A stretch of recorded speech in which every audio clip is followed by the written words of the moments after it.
So the next one was a scientist in Germany creating the German hunting terrier. An elite terrier that would be better off than all the English, etc.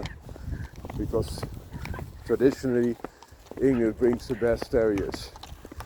And they had a vision of a black and tan type of dog, like the Rottweiler, German Shepherd, Pinscher type of dogs, that all carry that black and tan specific coloration. And that was like the Martinez brothers, which had a focus for white, also one of the drawbacks. We'll come back to this later. So they had quite a good foundation, also backed up with quite some money to make this a real good system, and therefore they also succeeded. But when they began, all the dogs that they used were English. All the dogs that they used were English terriers. So it gives you quite some indication that England already produced the best terrier working dogs there were. So they used especially Fox Terrier, Lakeland Terrier, I think also some Manchester Terrier, especially for the coloration, was used. And in the early days, they dismissed all the dogs that did not have the color that they wanted, even if they were performing far better than the black and tan type of dogs, which in my opinion is a fault. It's a fault to prefer color of performance or any other looks of performance. But it must be mentioned because they did this. Another thing that they have made a big fault is that they used the best dogs of the specific breeds they could find, in their opinion. So they relied heavily also on Fox Terriers. And the Fox Terriers that they used were show type Fox Terriers instead of working type. And already also in the working circles, almost all Fox Terriers were phased out because they had better dogs now that could do it a lot better. For example, Lakeland, but also Patterdale Terriers especially.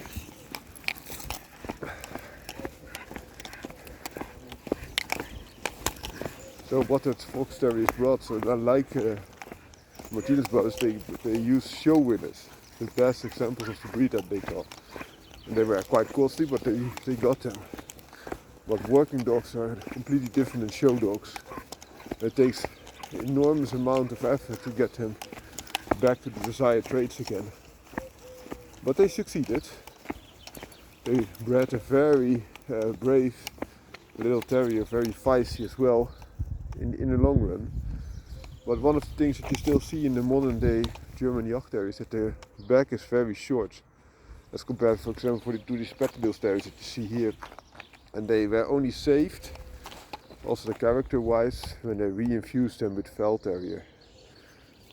So black Vel Terrier especially has saved the breed, and these are part of the black Vel Terrier community because they are the elite Patterdale Terrier, a type within the Vel Terrier. So in the end, the breed was saved, and they produce very well and good dogs, but still heavily, or not, if not at all, if not completely, leaning on English breeds, especially the modern evolution of the Vel Terrier saves the dog. And then there came a problem, because again, war decimated this breeding program. Only a few were left, and then they bred them, the remaining ones, and had a very high inbreeding. So it also resulted in some health problems for this type of breed. The benefit for the show standard, of course, it was then easier to make them different than all the other terriers, and also the color for working terrier was quite unique, which helped a lot. So some form and outer dimensions and characteristics help a lot in getting a dog recognized as a separate breed, but not so much the performance, of course. So that's are some of the troubles that the breed encounters. I think they can be solved by outcasting them again to Vel Terrier blood. Also, the thing is that they are so dedicated and so good at being a hunting terrier. They're not as suitable as to being a family dog at the same time. I'm not saying that cannot be done, but it's quite hard.